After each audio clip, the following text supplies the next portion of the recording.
The morning mist clung to the peaks of the Colorado Rockies like ghostly fingers, reluctant to release their hold on Cedar Falls as the eastbound stagecoach thundered down the winding mountain road.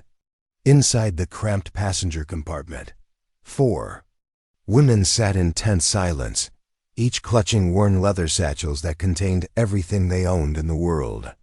The rhythmic clatter of wheels against stone masked the rapid beating of their hearts, but nothing could hide the determination etched into their faces. Before we jump back in, tell us where you're tuning in from, and if this story touches you, make sure you're subscribed because tomorrow I've saved something extra special for you.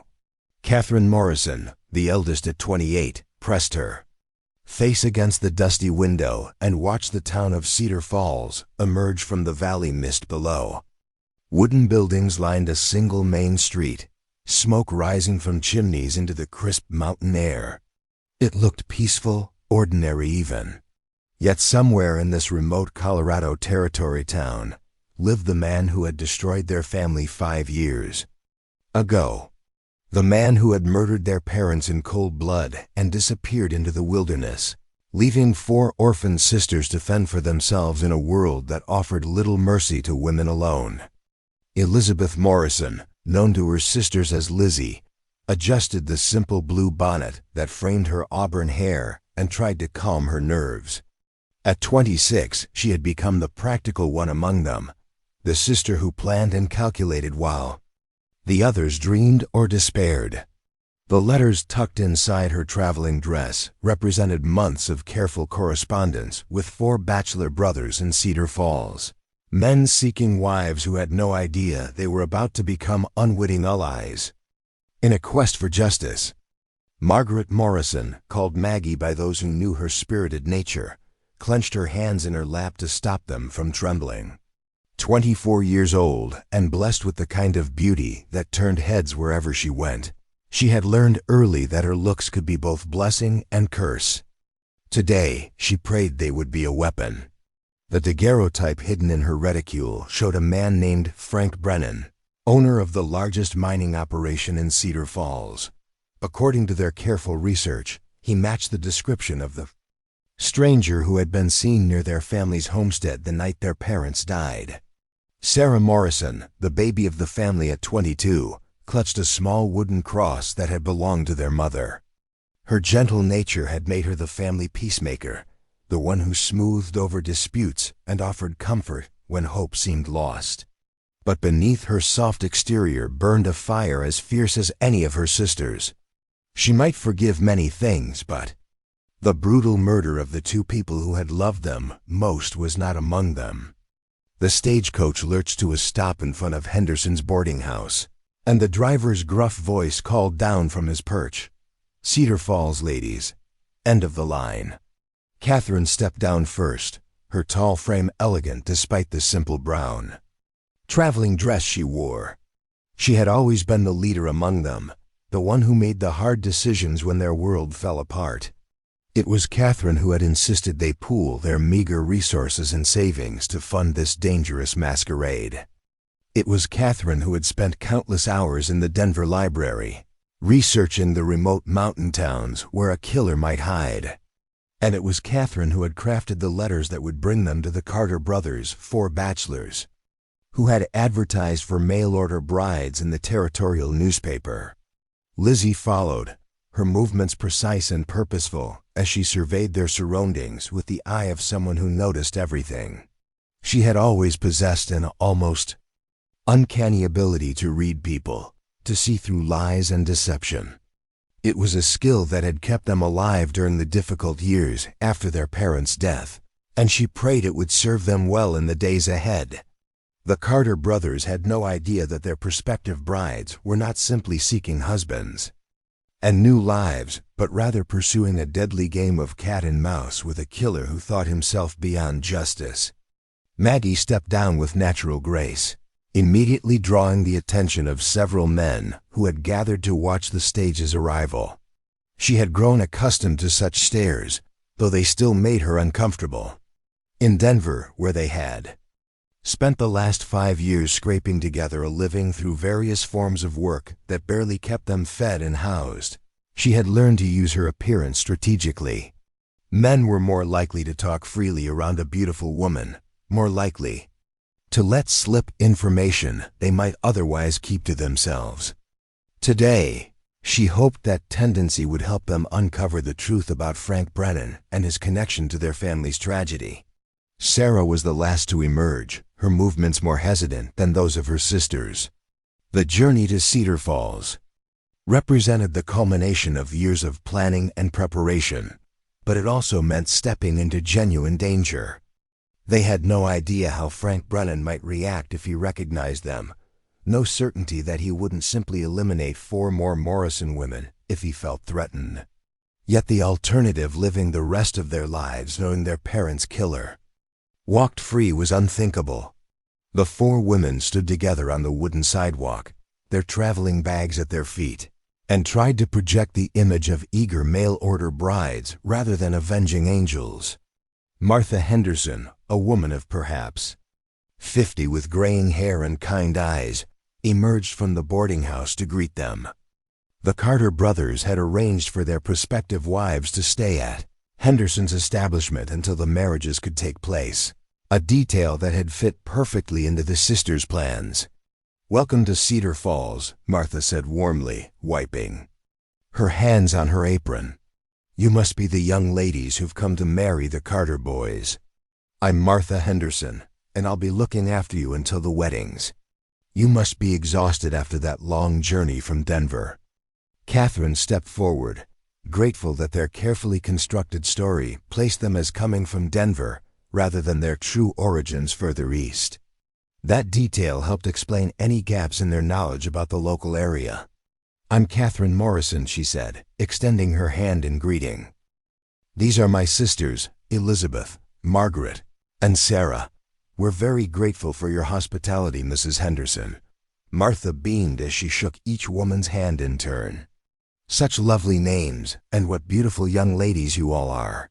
The Carter brothers are 4 of the finest men in the territory, I can tell you that. You couldn't have made better matches if you'd searched for years. Now let's get you settled inside. You'll want to freshen up before you meet your intended husbands this evening." As they followed Martha into the boarding house, Catherine caught Lizzie's eye and saw her own thoughts reflected there. The preliminary research they had conducted before leaving Denver had confirmed that the Carter brothers were indeed respected members of the Cedar Falls community. James Carter owned the largest cattle ranch in the valley. Thomas served as the town sheriff. William ran the local blacksmith shop, and Samuel taught at the schoolhouse. By all accounts, they were decent, hard-working men who had placed their advertisement for wives simply because the remote location of Cedar Falls offered few opportunities to meet suitable women. The irony was not lost on any of the sisters that in their quest to destroy one man, they might end up hurting 4 others who had done nothing wrong except seek companionship and family. It was a moral complexity that had kept Catherine awake many nights during their planning phase. But the memory of their parents' broken bodies, found by a neighbor 3 days after the attack, always hardened her resolve. Justice demanded sacrifice, even if that sacrifice included their own happiness and the trust of innocent men. Martha led them to a large room on the 2nd floor that contained 4 single beds, clearly prepared specifically for their arrival. "You'll be sharing quarters until the weddings," she explained, setting down a pitcher of fresh water. "The Carter brothers wanted to make sure you had time to get acquainted with them properly before making any final commitments. They're good men, but they understand that marriage is a serious step for anyone." The room was simple but clean, with windows that looked out over the main street of Cedar Falls and the mountains beyond. Sarah moved to one of the windows and gazed down at the bustling activity below. Men in rough work clothes moved between the various shops and businesses, while women in practical dresses went about their daily errands. It seemed like any other frontier town, a place where people worked hard and looked out for their neighbors. The kind of place where a family might build a good life, if they weren't haunted by the need for vengeance. You'll be meeting James Carter first, Martha continued, addressing Catherine directly. He's the eldest and owns the ranch outside town. A fine man, though he's had his share of hardships. Lost his first wife to fever 3 years ago, poor soul. Been raising his young son on his own since then, but a boy needs a mother's influence. Don't you think? Catherine nodded politely while her mind raced. The letters she had exchanged with James Carter over the past 6 months had been carefully crafted to present herself as a woman, seeking stability and purpose rather than romance. She had emphasized her practical skills and willingness to help with ranch work, qualities that would appeal to a widower with a child to raise. The deception felt heavier now that she was actually here, about to meet the man whose trust she planned to betray. Elizabeth, you'll be meeting Thomas, Martha went on. He's the sheriff here, and a more dedicated lawman you'll never find. Been keeping the peace in Cedar Falls for nearly 5 years now, ever since he was elected to the position. The previous sheriff was getting on in years and wanted someone younger to handle the job. Thomas has been a godsend, especially with all the trouble we've had with claim jumpers and cattle rustlers in recent years. Lizzie maintained her composure, but inwardly she felt a chill of apprehension. Of all the Carter brothers, Thomas posed the greatest potential threat to their mission. As sheriff, he would be trained to notice discrepancies in people's stories, to spot deception and investigate suspicious behavior. If anyone was likely to uncover their true purpose in Cedar Falls, it would be the man she was supposed to marry. Yet that same position also made him potentially their most valuable ally, if they could find a way to reveal the truth without destroying themselves in the process. Margaret, your intended is William, Martha continued with obvious affection. He's the blacksmith, and there isn't a finer craftsman in 3 counties. Lost his leg below the knee in a mining accident when he was younger, but it's never slowed him down a bit. Works harder than 2 men and has a heart as big as the mountains. He's been the most nervous about meeting his bride, I can tell you. That keeps worrying that a beautiful woman like yourself might take one look at his disability and change your mind. Maggie felt an unexpected pang of genuine sympathy. Preparing and narrating this story took us a lot of time, so if you are enjoying it, subscribe to our channel. It means a lot to us. Now back to the story. The letter she had exchanged with William Carter had revealed a man of quiet dignity and surprising eloquence. Someone who wrote about his work with obvious pride and his hopes for the future with touching vulnerability. The knowledge that he was worried about her acceptance of his physical limitation added another layer of guilt to their deception. She would have to be especially careful not to let personal feelings interfere with their mission. And Sarah, Martha concluded, turning to the youngest sister, you'll be meeting Samuel. He's our schoolteacher and the gentlest soul you could hope to find. Been educating the children of Cedar Falls for 3 years now, and there isn't a parent in town who doesn't sing his praises. He's particularly good with the younger ones, has a way of making learning seem like an adventure rather than a chore. I think you two will suit each other wonderfully. Sarah managed a smile while her heart clenched with guilt. The letter she had exchanged with Samuel Carter had been the most difficult to write because his obvious sincerity and kindness had touched something deep inside her.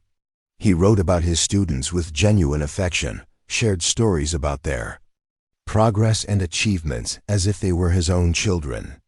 The thought of deceiving such a man made her feel physically ill, but the memory of her parents' faces steeled her resolve. Martha bustled about the room, checking that everything was in order for their stay. The brothers will be here at 6 o'clock this evening for a proper introduction, she said. Nothing formal, mind you, just a chance for everyone to meet and get acquainted. I've prepared a nice dinner, and afterwards you can all sit on the front porch and talk. The weather's been beautiful lately, perfect for getting to know each other. After Martha left them alone, the 4 sisters sat on their respective beds and looked at each other in silence. The magnitude of what they were attempting seemed to press down on them like the weight of the mountains surrounding the valley. For 5 years, they had dreamed of this moment, planned and prepared for the chance to confront their parents' killer. Now that they were actually here, the reality felt both more achievable and more dangerous than they had imagined. Catherine was the first to speak, her voice low to avoid being overheard by anyone else in the boarding house. "We need to remember why we're here. Frank Brennan murdered our parents and destroyed our family. Everything else has to be secondary to getting justice for them. But we also need to be smart about this. These men have no idea what they're walking into, and if we're not careful, we could end up making them targets as well." Lizzie nodded grimly. "I've been thinking about that too. If Frank Brennan is as dangerous as we believe, he won't hesitate to eliminate anyone he sees as a threat. That could include the Carter brothers once he realizes we're not who we claim to be.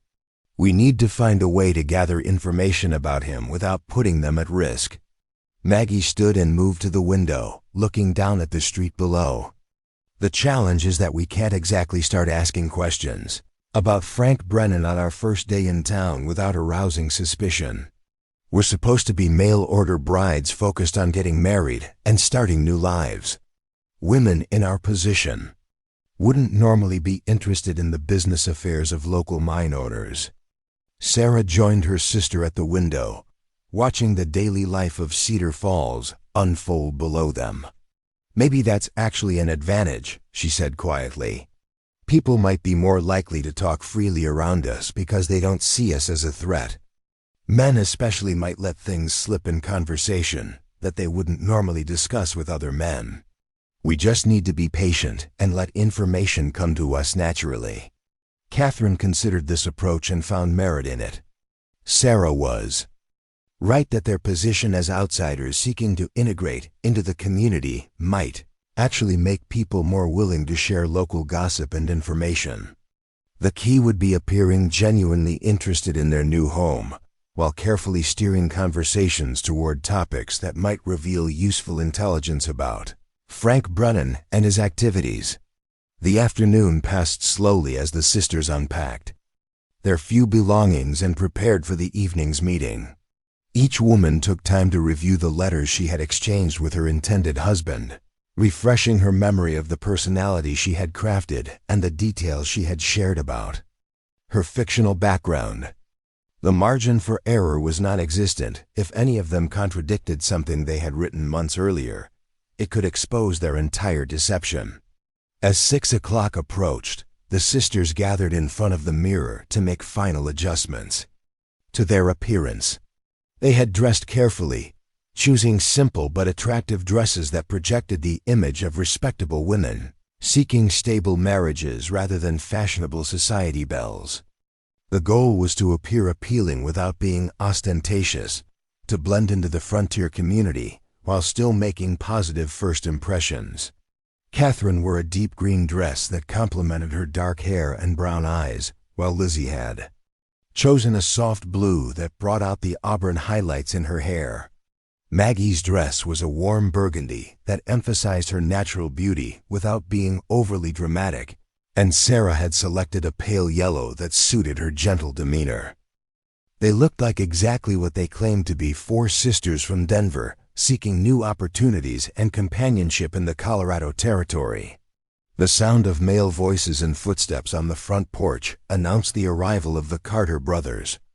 Martha's voice could be heard welcoming them and explaining that their guests were ready to meet them. Catherine felt her heart begin to race as the moment of truth approached. Everything they had worked toward for 5 years was about to begin, and there would be no turning back once they walked down those stairs. The 4 women descended to the main floor of the boarding house together, their hands clasped tightly, to provide mutual support. In the parlor, 4 men rose to their feet as they entered, and Catherine got her first look at the brothers who would either become their unwitting allies or the innocent victims of their quest for justice. James Carter was exactly as she had imagined him, tall and broad-shouldered with brown hair and serious blue eyes that seemed to take in everything at once. There was an air of quiet authority about him that spoke of a man accustomed to making difficult decisions and bearing responsibility for others. When he stepped forward to greet her, his smile was genuine but reserved, the expression of someone who had learned to be cautious about opening his heart. Thomas Carter bore a strong resemblance to his older brother, but carried himself with the alert watchfulness of a lawman. His gray eyes seemed to catalog every detail of the women before him, and Catherine caught him studying Lizzie with particular intensity. She wondered if his professional instincts were already detecting something amiss, or if he was simply being thorough in his evaluation of his prospective bride. William Carter moved with a slight limp that spoke to Martha's mention of his mining accident, but there was nothing diminished about his presence. He was perhaps an inch shorter than his brothers, but made up for it with the powerful build of a man who worked with his hands for a living. When he looked at Maggie, his expression held a mixture of hope and uncertainty that made Catherine's chest tighten with guilt. Samuel Carter was the youngest and smallest of the four, with gentle brown eyes and an easy smile that immediately put Catherine at ease. There was something inherently trustworthy about him, a quality that she suspected made him an excellent teacher, but would also make their deception feel particularly cruel. When he greeted Sarah, the genuine warmth in his voice was unmistakable. Martha Henderson orchestrated the introductions with the skill of someone who had hosted many such meetings over the years. She paired each sister with her intended husband and encouraged them to spend a few minutes in private conversation before dinner. Catherine found herself alone with James Carter on the front porch, the late afternoon sun painting the mountains in shades of gold and crimson. The journey from Denver went smoothly, I hope, James said, his voice carrying the slight drawl common to men who had spent years working outdoors. The mountain roads can be treacherous this time of year, especially for travelers not familiar with the territory. Catherine nodded, grateful for the opportunity to ease into conversation with relatively safe topics. The driver knew his business well, and the weather cooperated with us. Your letters mentioned that the ranch is outside town. How far is the ride? About 5 miles north, up toward the foothills, James replied, gesturing toward the mountains that rose beyond Cedar Falls. It's good grazing land with plenty of water from the mountain streams. The house is nothing fancy, but it's solid and comfortable. Room for a family to grow, if God wills it. The mention of family reminded Catherine of the detail Martha had shared about James's deceased wife and young son. I was sorry to learn about the loss of your first wife, she said gently. It must be difficult to raise a child alone while managing a ranch. James's expression grew somber, and Catherine could see the pain that still lingered in his eyes. Rebecca was a good woman and a loving mother. Her death was hard on both Daniel and me. The boy needs a woman's influence in his life, someone who can teach him things a father can't. That's one of the reasons I decided to place the advertisement for a wife. Catherine felt the weight of his trust settling on her shoulders like a physical burden. This man was sharing his deepest vulnerabilities with her, believing she was someone who genuinely wanted to help him build a life and raise his child. The knowledge that she was deceiving him for her own purposes made her feel smaller than she had in years. Inside the boarding house, similar conversations were taking place as each sister began the delicate process of establishing relationships with men they planned to betray.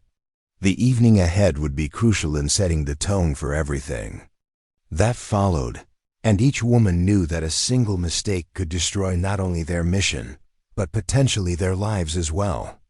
As the sun continued its descent toward the western peaks, Catherine Morrison found herself looking into the honest blue eyes of James Carter and wondering if the price of justice might ultimately prove higher than any of them had imagined. Quest that had seemed so clear and righteous when viewed from a distance was already becoming complicated by the reality of human connection and the unexpected burden of deceiving good people who deserved better. The weeks following the sisters' arrival in Cedar Falls established a rhythm that felt both natural and deceptive. Each morning brought new opportunities to integrate into the community while carefully gathering information about Frank Brennan and his mining operations. The sisters had agreed to space their inquiries carefully, ensuring that no single person would notice a pattern of questions about the man they believed had destroyed their family. Catherine found herself spending most days at the Carter Ranch, learning the routines of running a large cattle operation while getting to know James's 8-year-old son, Daniel. The boy had been shy at first, uncertain about this new woman, who might become his stepmother, but Catherine's genuine affection for children had gradually won him over. She discovered that teaching him to read advanced stories and helping with his arithmetic came naturally to her, skills she had developed during their lean years in Denver when she had occasionally worked as a tutor for wealthy families. James watched these interactions with obvious approval and growing affection. He would often pause in his work to observe Catherine helping Daniel with his lessons or listening patiently to the boy's excited chatter about his day. The sight of them together clearly touched something deep in his heart, and Catherine could see hope building in his eyes as he began to envision a future with her as his wife and Daniel's mother. The guilt of this deception weighed heavily on Catherine's conscience. James Carter was exactly the kind of man she might have chosen for herself under different circumstances: honest, hardworking, devoted to his family, and possessed of a quiet strength that made her feel safe in his presence. When he spoke about his plans for expanding the ranch or his dreams for Daniel's education, she found herself genuinely interested and even excited about the possibilities he described. The realization that she was developing real feelings for him only made their mission more complicated. During one afternoon spent helping to move cattle to a higher pasture, Catherine carefully steered the conversation toward local business matters. The ranch bordered some of the mining claims that had been developed in recent years, and she expressed curiosity about how the mining operations affected the surrounding land and water sources. Frank Brennan's outfit has been expanding there. Claims pretty aggressively, James said, his expression troubled. He's brought in a lot of new miners from back east, men who don't always understand the unwritten rules about how neighbors should treat each other out here. There've been some disputes about water rights and grazing access that have gotten pretty heated. Catherine felt her pulse quicken at the mention of Brennan's name, but she kept her voice casual. He must be a successful businessman to be expanding so rapidly. Has he been in Cedar Falls long? About 5 years now, James replied, guiding his horse around a cluster of rocks. Showed up not long after we had that trouble with the Morrison family getting killed up in the foothills. Remember that tragedy shocked everyone in the territory. Whole family murdered in their cabin, never did catch whoever did it. Brennan started buying up mining claims in that area right after the investigation went cold. The blood seemed to freeze in Catherine's veins, and she had to grip her saddle horn to keep from swaying.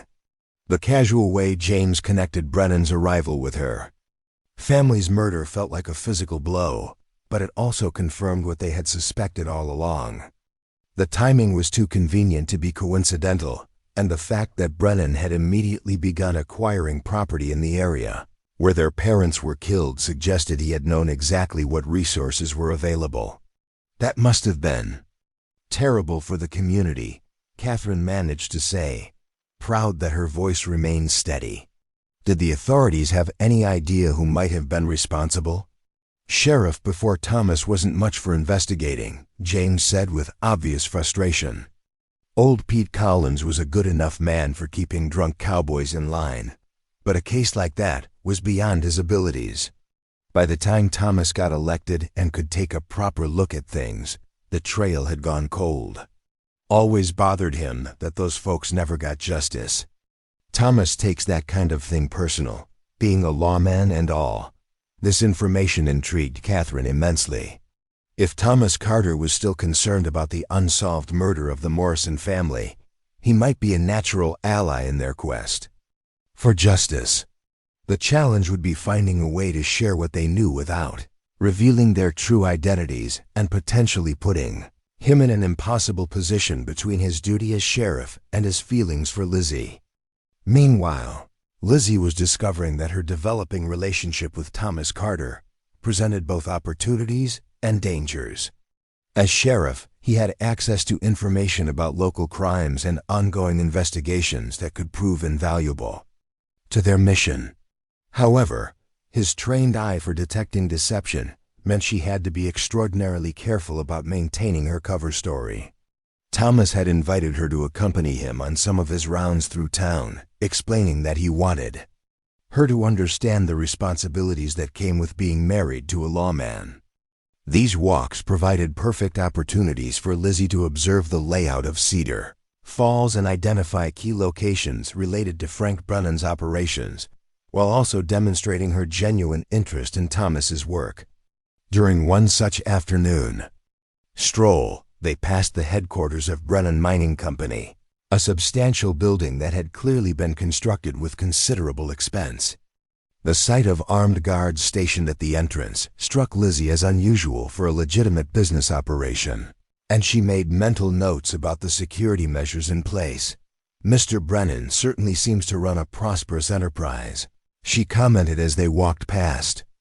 "I imagine mining can be quite profitable in these mountains." Thomas's expression darkened slightly. "Brennan's made himself wealthy, that's certain. Question is whether he's done it all through honest means. There've been rumors for years about claim jumping and intimidation tactics, but proving anything has been difficult. He's careful to keep his hands clean, at least on the surface."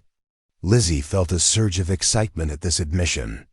If Thomas already suspected Brennan of criminal activity, he might be more receptive to evidence of the man's involvement in murder. The key would be presenting such evidence in a way that didn't compromise their own safety or reveal their deception. "What sort of intimidation tactics?" she asked, trying to sound like a concerned citizen rather than someone with personal knowledge of Brennan's capacity for violence. "Miners who get too successful on their own claims sometimes have accidents," Thomas explained grimly. "Equipment gets sabotaged, or men get roughed up by strangers who disappear before anyone can identify them. Small claim holders end up selling out to Brennan for far less than their land is worth, usually right after something unfortunate happens to remind them how dangerous mining can be." The pattern Thomas described sounded exactly like the kind of behavior they would expect from a man capable of murdering an entire family for their land. Lizzie filed away every detail of their conversation, knowing it would be crucial information to share with her sisters when they met privately that evening. At the blacksmith shop, Maggie was learning that William Carter's physical disability had done nothing to diminish his strength or skill at his trade. She spent hours each day watching him work, fascinated despite herself by his ability to shape raw metal into useful tools and artistic creations. His powerful arms and shoulders compensated completely for his artificial leg, and she could see why he was considered the finest craftsman in the region. William's initial nervousness around her had gradually given way to easy conversation and obvious pleasure in her company.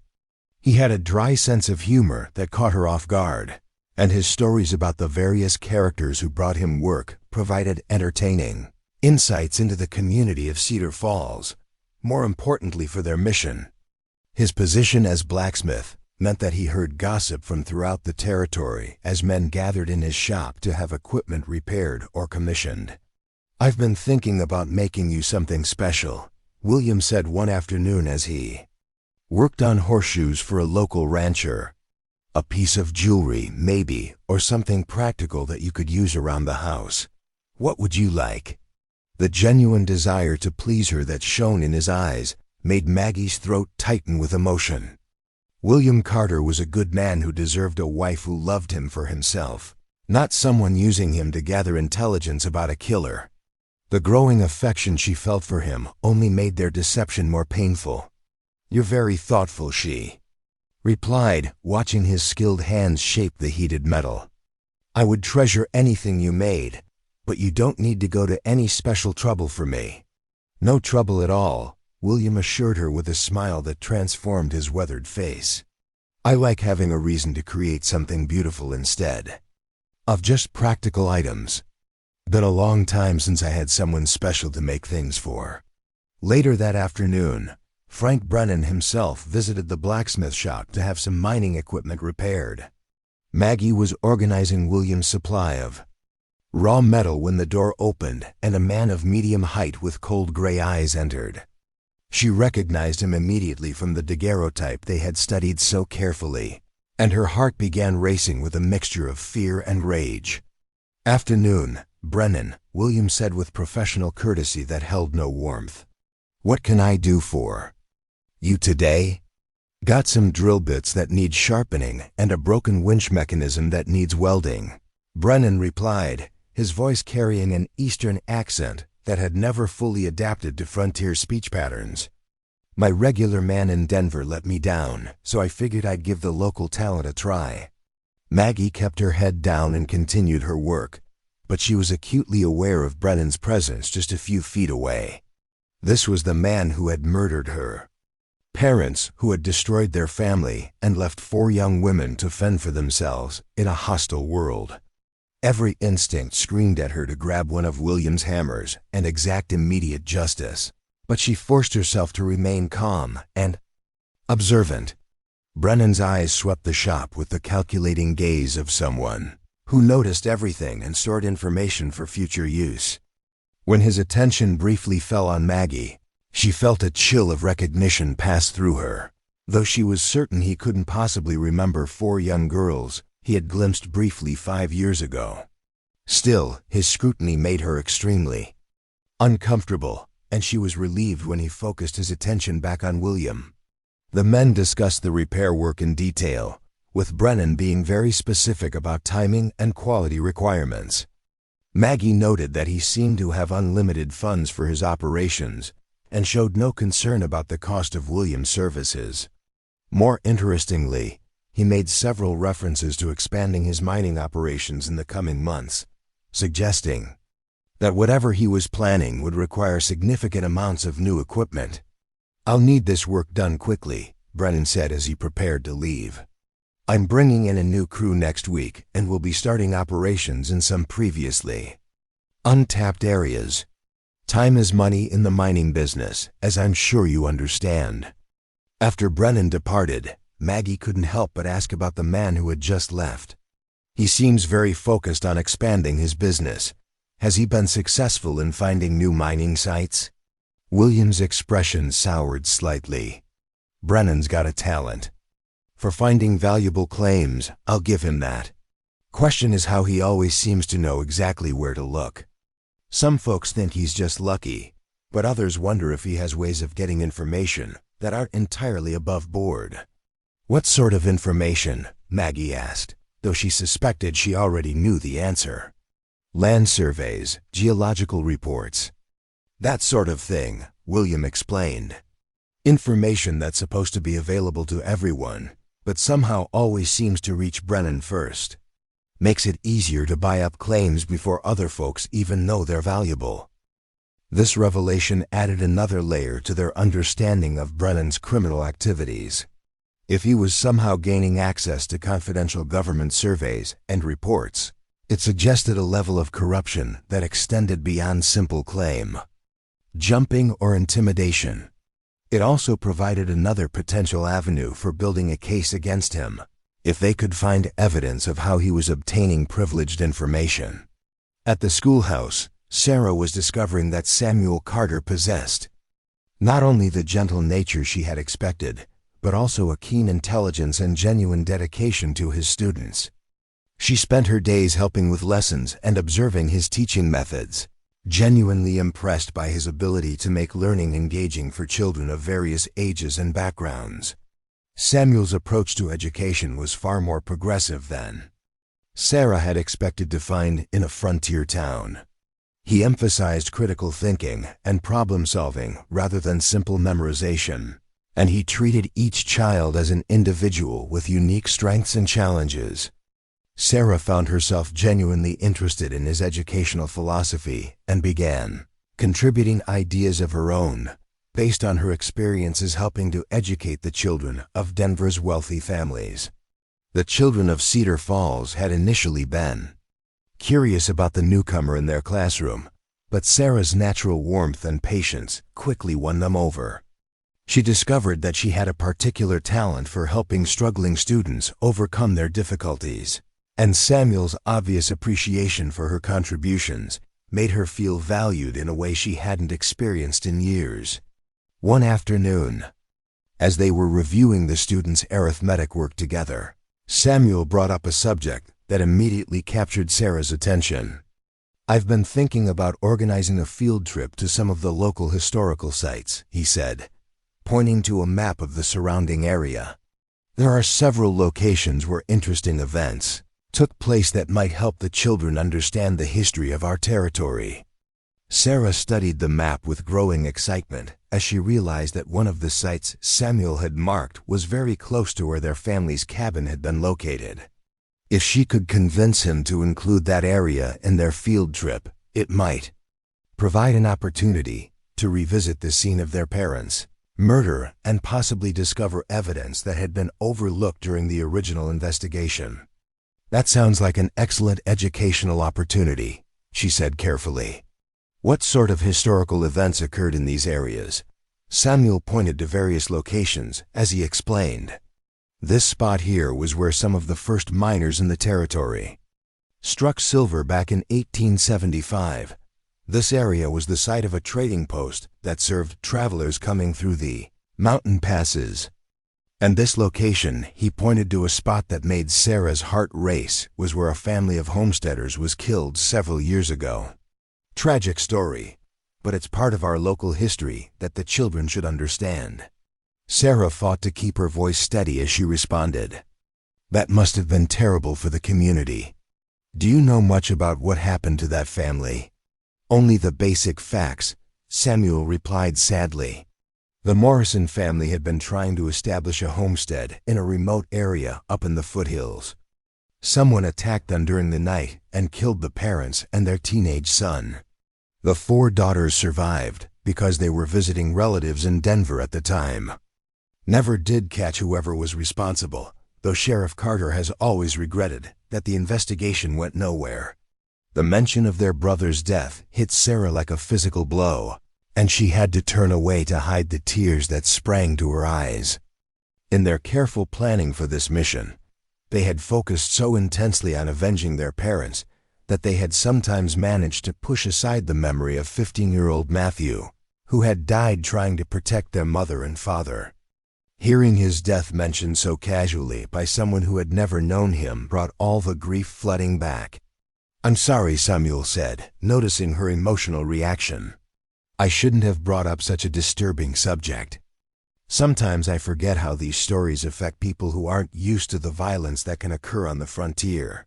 Sarah composed herself and turned back to face him, drawing on reserves of strength she had developed during their years of hardship. "It's important that people remember what happened to that family," she said quietly. "They deserved better than to be forgotten just because justice was never served." Samuel's expression grew thoughtful. "You're right about that. Perhaps visiting that site would be appropriate for the older students, as a reminder of why we need strong communities and good laws to protect innocent people." That evening, the 4 sisters met in their shared room at Martha Henderson's boarding house to compare notes about their first few weeks in Cedar Falls. Each had valuable information to share, and together they were beginning to build a comprehensive picture of Frank Brennan's activities and influence in the community. Catherine reported on her conversation with James about Brennan's arrival coinciding with their family's murder and his subsequent acquisition of mining claims in that area. Lizzie shared Thomas's suspicions about Brennan's business practices and the pattern of intimidation he used against smaller claim holders. Maggie described her encounter with Brennan at the blacksmith shop and William's suggestions about how he might be obtaining confidential information. Sarah contributed Samuel's willingness to organize A field trip that could take them back to the scene of their family's murder. As they pooled their information, a clearer picture of Brennan's criminal enterprise began to emerge. He appeared to be using a combination of murder, intimidation, and corruption to acquire valuable mining claims throughout the territory. Their parents had likely been killed simply because they had the misfortune to homestead on land that contained valuable mineral deposits. The question now was how to gather enough evidence to prove Brennan's guilt and bring him to justice. They couldn't simply accuse him without solid proof, and they needed to be careful not to expose themselves to retaliation.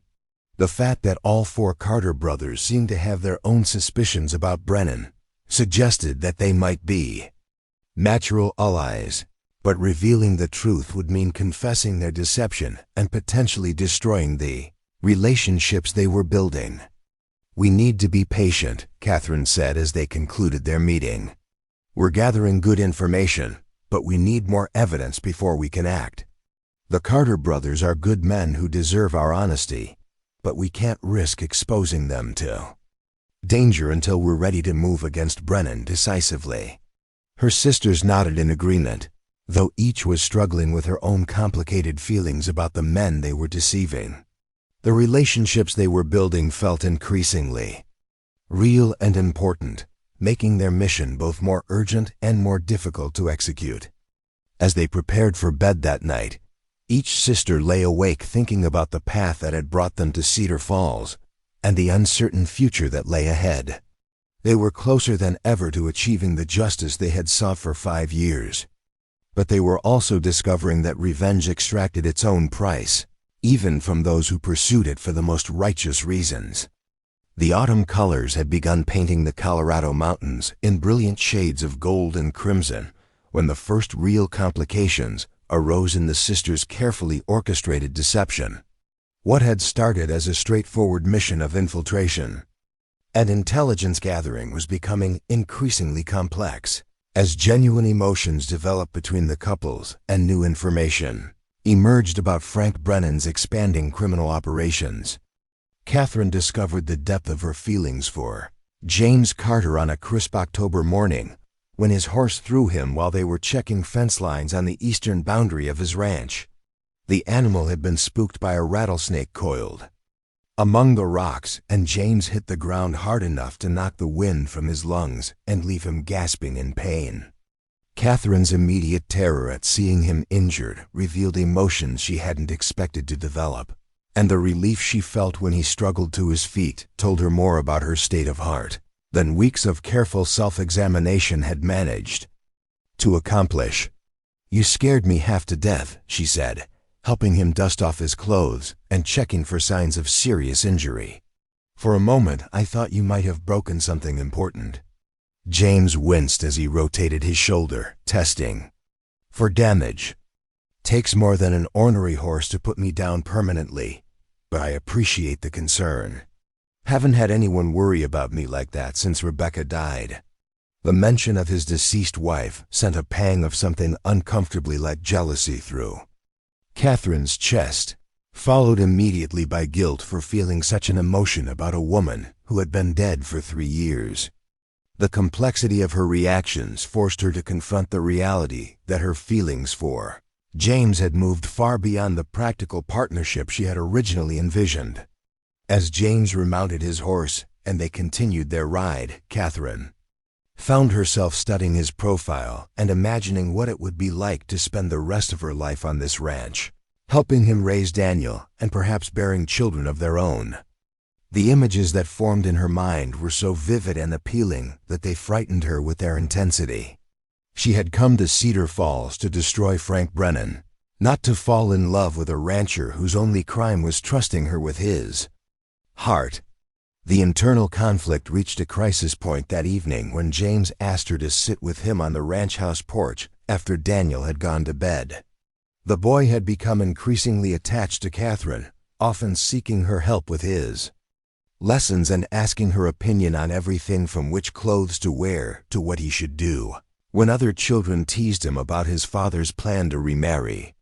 The trust both father and son had placed in her felt like a weight that grew heavier with each passing day. "Catherine," James said, reaching for her hand as they sat watching the stars emerge in the clear mountain sky, "I know we agreed to take our time getting to know each other, but I find myself hoping you're as happy here as you seem to be." Catherine felt her throat tighten with emotion as she looked into his honest blue eyes. "I am happy, James. Happier than I expected to be when I first wrote to you. You and Daniel have made me feel more welcome than I had any right to hope for." James smiled, his relief evident in the relaxation of his shoulders. "I was worried that ranch life might be too isolated for a woman who grew up in a city like Denver. Not many social opportunities out here, and the work can be demanding even for someone used to physical labor." The reference to her fictional background in Denver reminded Catherine of how many lies she had told this man who deserved nothing but honesty from the woman he hoped to marry. Every conversation they shared was built on deception. Every moment of intimacy was shadowed by her hidden agenda. The knowledge that she was betraying his trust, even as she fell in love with him, created a pain unlike anything she had experienced. Since her parents' death, "I've never been one for fancy social gatherings," she said, which was actually true despite the rest of her fabricated history.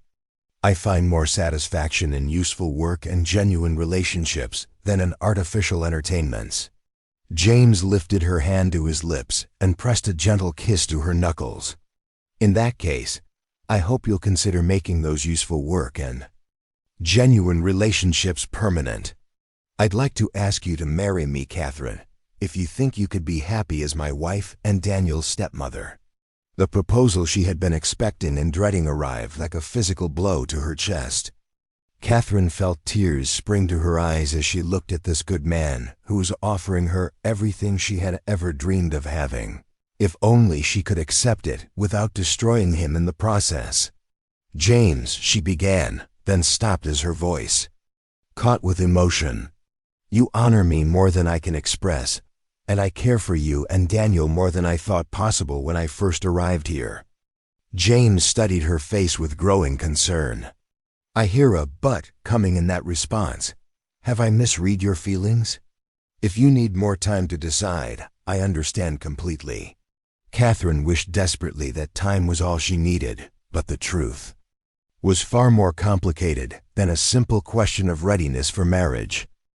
"I do need more time," she said finally. "Not because of any doubts about you or Daniel, but because there are things about my past that I need to resolve before I can fully commit to a future with anyone." The partial truth felt both liberating and terrifying to speak aloud. James nodded thoughtfully, though she could see questions forming in his eyes that she wasn't prepared to answer. "Take all the time you need," he said. "I'm not going anywhere, and neither are my feelings for you."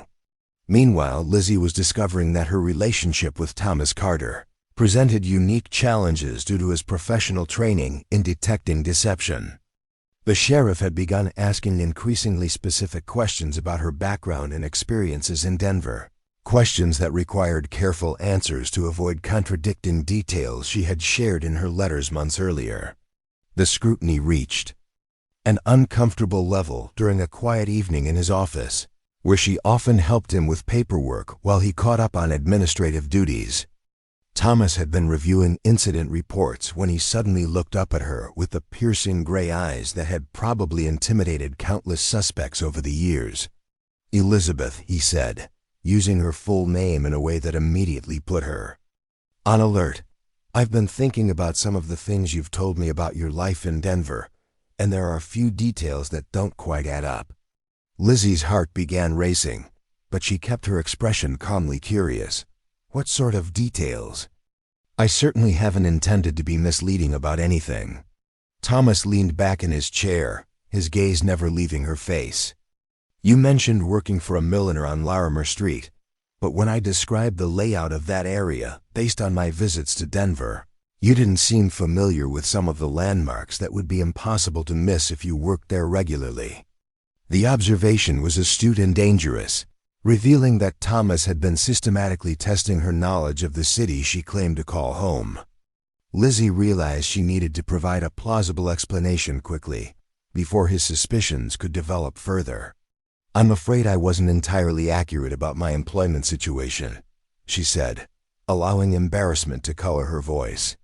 "The truth is that I worked for several different establishments over the years, sometimes only for a few weeks at a time.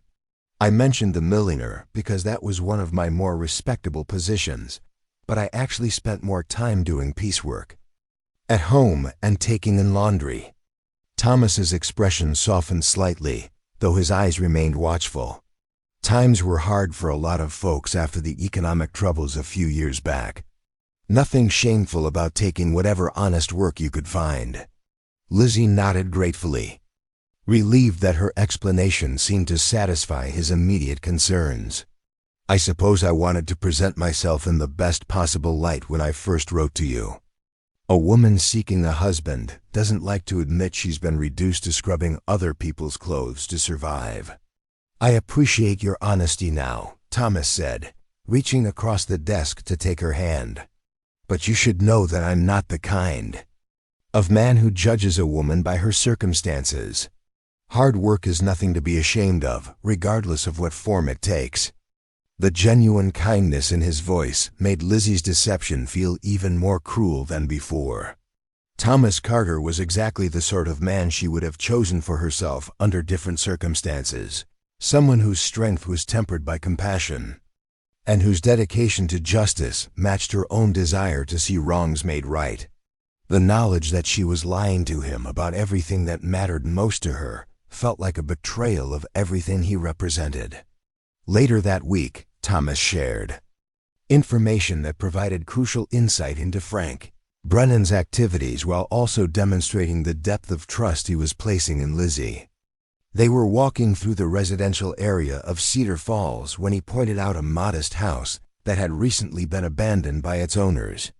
The Hendricks family lived there until last month, he explained. Good people who had been working a small silver claim up in the foothills for 3 years. Then they started having problems with their equipment breaking down and their supplies getting contaminated. After someone took a shot at old Pete Hendricks while he was working alone at the site, they decided to sell out and move back east. Lizzie felt her anger building as she recognized the pattern of intimidation that had likely been directed at her own family. Who bought their claim after they left? Frank Brennan, of course, Thomas replied grimly. Paid them about half of what the claim was actually worth, but they were too scared to hold out for a better offer. Same story I've heard a dozen times over the past few years, but proving Brennan's involvement in the harassment is next to impossible. Have you tried investigating his operations directly? Lizzie asked, then immediately regretted the question as Thomas's eyes sharpened with interest. What makes you think there might be grounds for such an investigation? He asked. Most folks around here are careful not to express too much curiosity about Brennan's business affairs. Lizzie realized she had revealed more knowledge of criminal investigation techniques than a woman with her supposed background should possess. I suppose I've always believed that when the same person benefits repeatedly from other people's misfortunes, it's worth asking whether those misfortunes might not be entirely accidental. Thomas studied her for a long moment, then nodded slowly. That's exactly the kind of thinking that makes a good lawman. Most people see coincidences where they should see patterns. I've been trying to build a case against Brennan for 2 years, but he's careful to keep his hands clean on the surface. The admission that Thomas was already investigating Brennan sent a surge of hope through Lizzie's chest. If the sheriff was actively seeking evidence against their parents' killer, they might be able to help him build a case without revealing their true identities or compromising their mission. What sort of evidence would you need to move against him? She asked carefully. Eyewitness testimony from someone willing to testify in court, or physical evidence linking him directly to specific crimes, Thomas replied. The problem is that the people who might have such evidence are either too scared to come forward, or they've already been eliminated as potential witnesses. At the blacksmith shop, Maggie was learning that William Carter's position in the community. provided him with access to information from throughout the territory. Miners, ranchers, and traveling merchants all brought their equipment to his shop for repair, and many were willing to share gossip and observations while they waited for their work to be completed. One afternoon in late October, a grizzled prospector named Jake Murphy brought in a broken pickaxe and spent an hour complaining about the difficulties facing independent miners in the current economic climate. His comments about Frank Brennan's expanding operations provided disturbing insight into the scope of the man's criminal activities. "Brennan's got crews working claims all through the northern foothills now," Murphy said, as William worked on repairing his tool. "Some of those sites were being worked by other folks just a few months ago. But funny how accidents and mysterious illnesses seem to follow Brennan's expansion plans." William looked up from his work with obvious interest. "What sort of accidents and illnesses?" "Oh, the usual things that happen when someone wants you gone," Murphy replied with bitter sarcasm. "Cave-ins that shouldn't have happened, equipment that breaks in ways that look suspicious, water sources that suddenly turn bad enough to make a man sick for weeks. Then Brennan shows up with an offer to buy you out for whatever he thinks you're worth, which usually isn't much." Maggie listened to this conversation while organizing supplies in the back of the shop, careful not to appear too interested while mentally cataloging every detail Murphy shared. The pattern he described was exactly what she would expect from someone who had graduated from murdering isolated homesteaders to systematically eliminating business competition. "Anyone ever try to organize the independent miners to stand up to these tactics?" William asked. Murphy laughed harshly. "Fellow named Morrison tried that a few years back. Had a homestead up in the foothills and was working a small claim on his property. Started talking to other folks about how they needed to stick together and not let themselves be intimidated by outside interests." Maggie felt her blood turn to ice at the mention of her father's name, but she forced herself to remain motionless and silent as Murphy continued his story. "Morrison was a good man, from what I heard," the prospector went on. "Fought in the war, knew how to handle himself in difficult situations. But him and his family ended up dead in their cabin one night, and after that, nobody was much interested in organizing resistance to anything." William's expression had grown grim as he listened to this account. "I remember hearing about that tragedy. Never did catch whoever was responsible for killing them, did they?" "Not officially," Murphy said with a meaningful look. "But funny how Brennan started buying up claims in that exact area right after the investigation went nowhere. Almost like he knew exactly which properties were going to become available." After Murphy left with his repaired pickaxe, William seemed troubled and distracted. Maggie took advantage of his preoccupied state to ask questions that might have seemed suspicious under normal circumstances. That prospector seemed to think there was some connection between the Morrison family's murder and Frank Brennan's business expansion, she said carefully. "Do you think there might be any truth to such speculation?" William set down his hammer and looked at her with serious brown eyes. "I try not to spread rumors about things I can't prove, but the timing Jake mentioned is mighty suspicious. Thomas has always believed there was more to that case than anyone uncovered, and hearing stories like Jake's makes me wonder if he might be right. The confirmation that multiple people in Cedar Falls suspected Brennan's involvement in her family's murder gave Maggie hope that they might be able to build a case against him without having to act alone. However, it also reinforced how dangerous their situation was becoming as they gathered more information about his criminal operations. At the schoolhouse, Sarah was making progress on her plan to visit the site of her family's murder through Samuel's proposed educational field trip.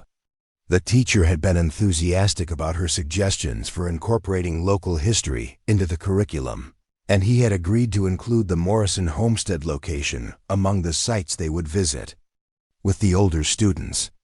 Planning the field trip provided Sarah with a legitimate reason to research the details of her family's murder, and Samuel's access to official records through his position with the territorial education system allowed them to review documents that might not have been available to private citizens. Together, they studied maps of the area and read newspaper accounts of the crime that Sarah had never seen before. The newspaper reports were more detailed than Sarah had expected, describing not only the discovery of her parents' and brothers' bodies, but also the condition of the cabin and the evidence that had been found at the scene. Reading these clinical descriptions of her family's final moments was almost unbearably painful, but it also provided information that might prove crucial to building a case against Brennan. According to the reports, several valuable items had been taken from the cabin, including her father's military medals and her mother's jewelry. However, the thieves had left behind other items of equal or greater value, suggesting that robbery had not been the primary motive for the attack.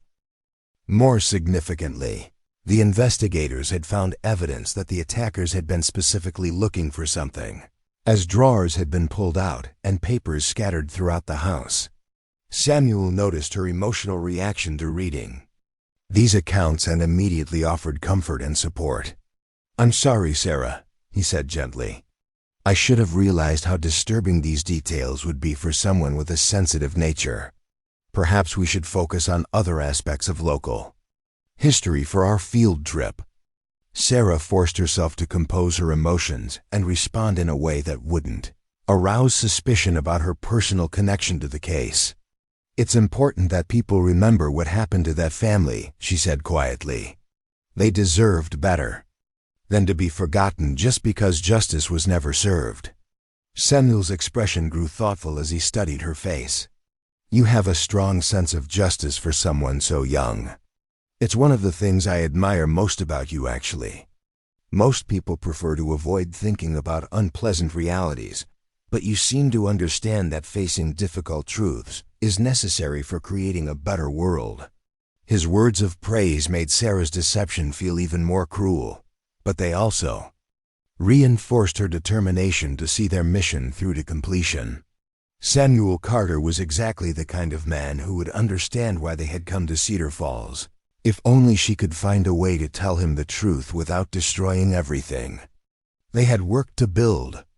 The field trip took place on a beautiful November morning when the aspen leaves had turned golden and the air carried the crisp promise of winter. Sarah, Samuel, and 8 of the older students rode horses and a wagon up into the foothills, following mountain trails that brought back painful memories for Sarah with every mile they traveled. When they reached the area where her family's cabin had stood, Sarah was surprised to discover that almost nothing remained of the structure. The logs had been salvaged or had rotted away, leaving only a stone foundation and chimney to mark the spot where 4 people had once tried to build a new life in the Colorado Territory.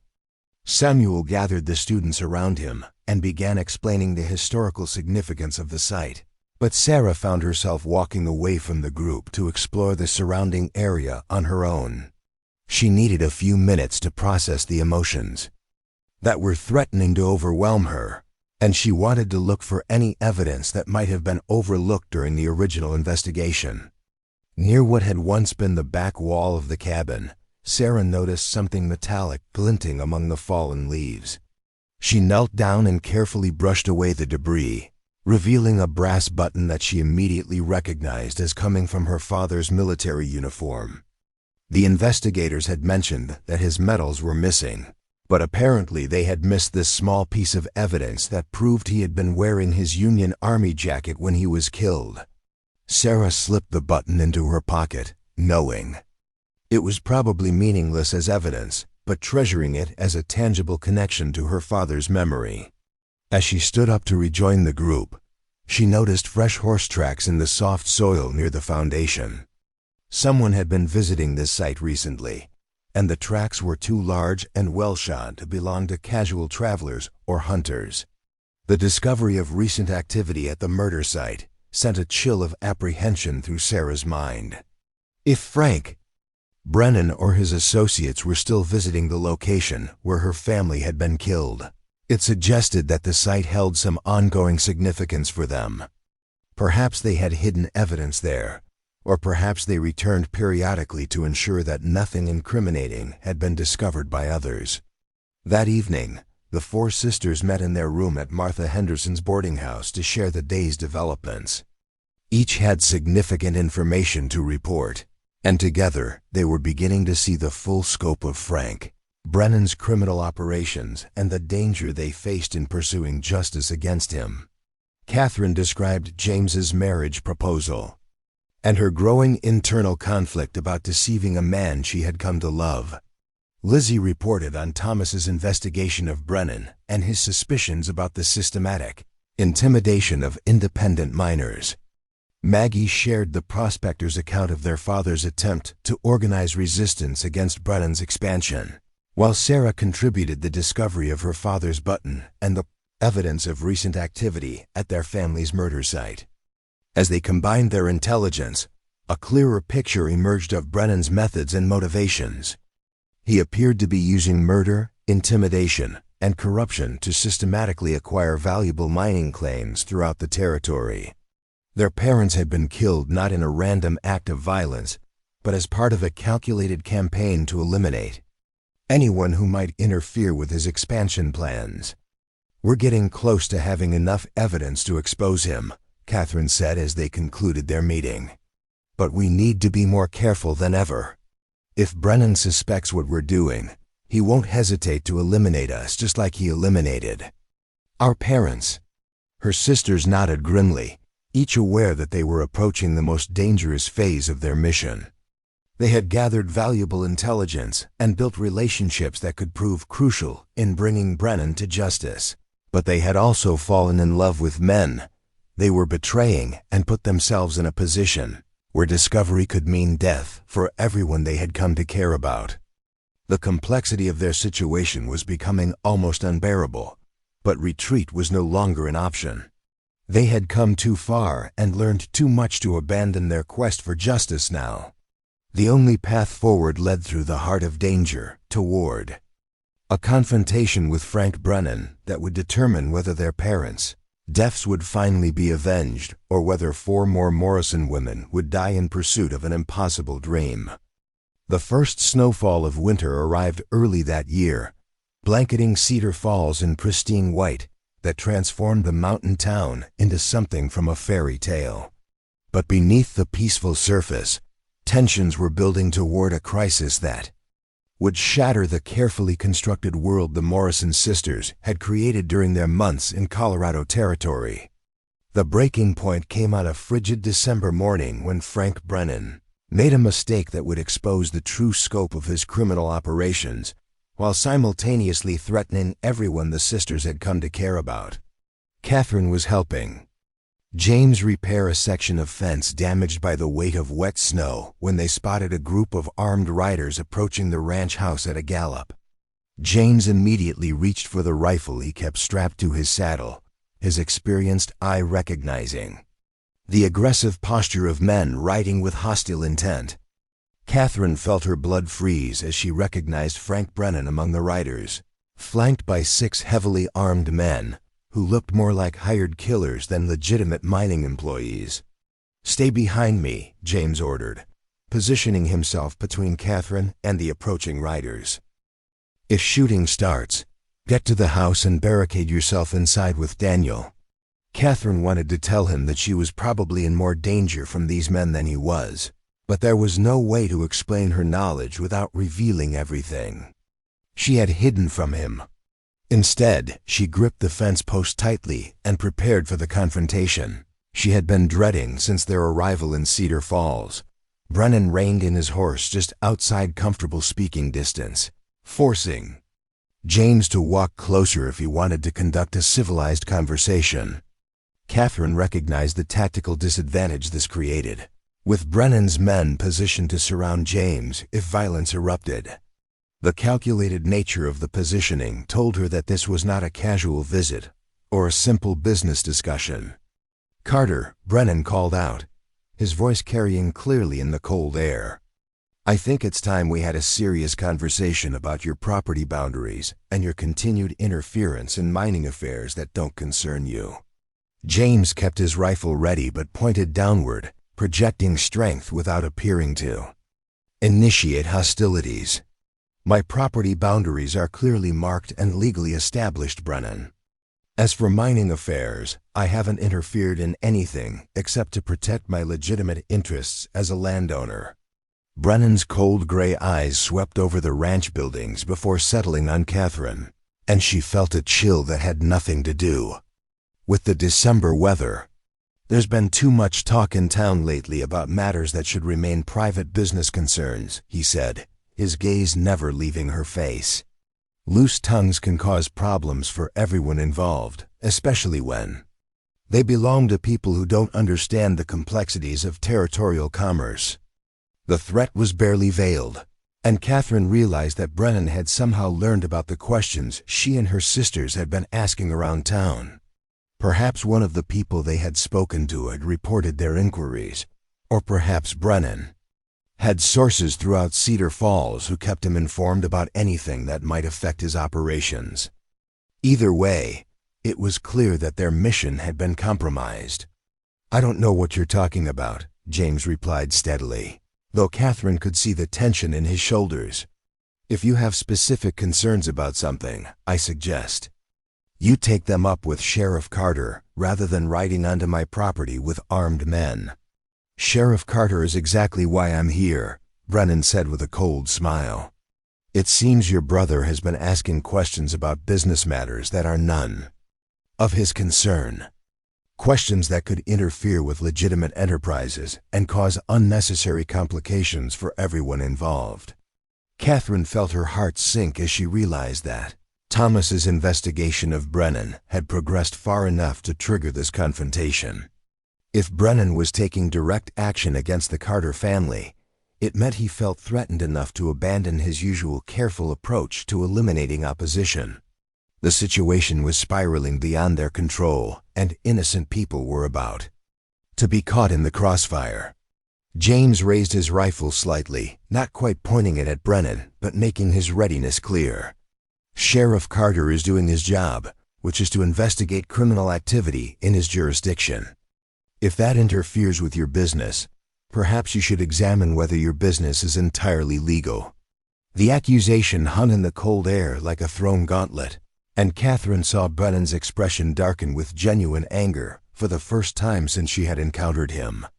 His careful facade of respectability was cracking under the pressure of being directly challenged, revealing the violent criminal who had murdered her family 5 years earlier. You're making a serious mistake, Carter, Brennan said, his voice dropping to a dangerous whisper.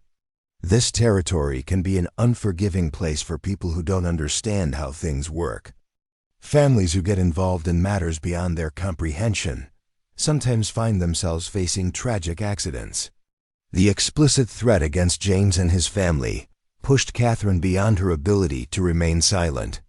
She stepped forward, ignoring James's sharp command to stay back, and fixed Brennan with a stare that she hoped conveyed nothing but innocent confusion.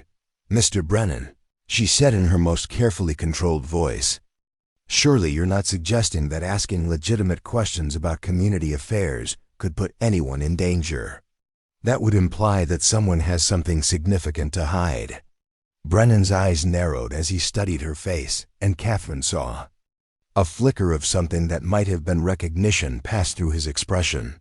For a terrifying moment, she wondered if he had somehow connected her to the Morrison family he had destroyed. But then his attention shifted back to James. Your woman has a sharp tongue, Carter, he said, with obvious menace. You might want to teach her to be more careful about how she uses it. Words can be dangerous weapons when they're aimed at the wrong targets. James moved protectively closer to Catherine, his anger finally overriding his caution. If you're threatening my family, Brennan, you can say it plainly instead of hiding behind veiled implications. But understand that any threat against them is a threat against me, and I don't back down from men who try to intimidate innocent people. Brennan's smile was like winter ice, completely without warmth or humanity. I'm not threatening anyone, Carter. I'm simply pointing out that accidents happen in mining country, especially to people who don't pay proper attention to their surroundings. Your brother might want to remember that when he's conducting his investigations." With that final warning, Brennan wheeled his horse around and led his men away from the ranch, but not before casting one more calculating look at Catherine that made her skin crawl with apprehension. She knew they had just witnessed a declaration of war, disguised as a neighborly visit but carrying deadly intent. James watched the riders disappear over a rise before turning to Catherine with obvious concern. "I need to get word to Thomas immediately," he said. "Brennan just made direct threats against a law enforcement officer, which gives Thomas grounds to take official action against him." Catherine nodded, though she was terrified about what such action might trigger. If Thomas moved against Brennan now, before they had gathered enough evidence to ensure a conviction, the mining magnate might simply eliminate all potential witnesses and disappear into the vast wilderness of the Colorado Territory. Their chance for justice could vanish along with the man who had destroyed their family. In town, Lizzie was experiencing her own crisis as Thomas's investigation of Brennan reached a critical juncture. The sheriff had spent weeks gathering testimony from miners and small claim holders who had been victimized by Brennan's intimidation tactics, and he was finally ready to present his findings to the territorial judge who would decide whether to issue warrants for arrests. Thomas had shared details of his case with Lizzie, trusting her with information that could put her in serious danger if it fell into the wrong hands. She had encouraged his efforts while secretly worrying that he was moving too quickly before they had uncovered evidence of Brennan's most serious crimes, including the murder of her parents. The night before Thomas planned to present his case to Judge Harrison, Lizzie made a decision that would change everything. She couldn't allow him to proceed with incomplete information, not when she possessed knowledge that could strengthen his case and ensure that Brennan faced justice for all his crimes, not just the recent intimidation and harassment. "Thomas," she said as they sat in his office reviewing the final details of his evidence, "there's something I need to tell you about Frank Brennan. Something that might be crucial to your investigation." Thomas looked up from the documents he was organizing, immediately alert to the serious tone in her voice. "What kind of something, Elizabeth? Have you remembered details about your time in Denver that might be relevant?" Lizzie took a deep breath, knowing that what she was about to reveal would destroy their relationship but might save his life. "I haven't been entirely honest with you about my background, or about why I came to Cedar Falls. My sisters and I aren't here just to find husbands. We came here to find the man who murdered our parents." Thomas's face went completely still, and Lizzie could see his lawman's instincts taking over as he processed the implications of her confession. "Your parents were murdered," he said slowly. "When and where did this happen?" 5 years ago, Lizzie replied, her voice steady despite the tears threatening to spill from her eyes. "Up in the foothills north of town, at a homestead that belonged to Robert and Mary Morrison.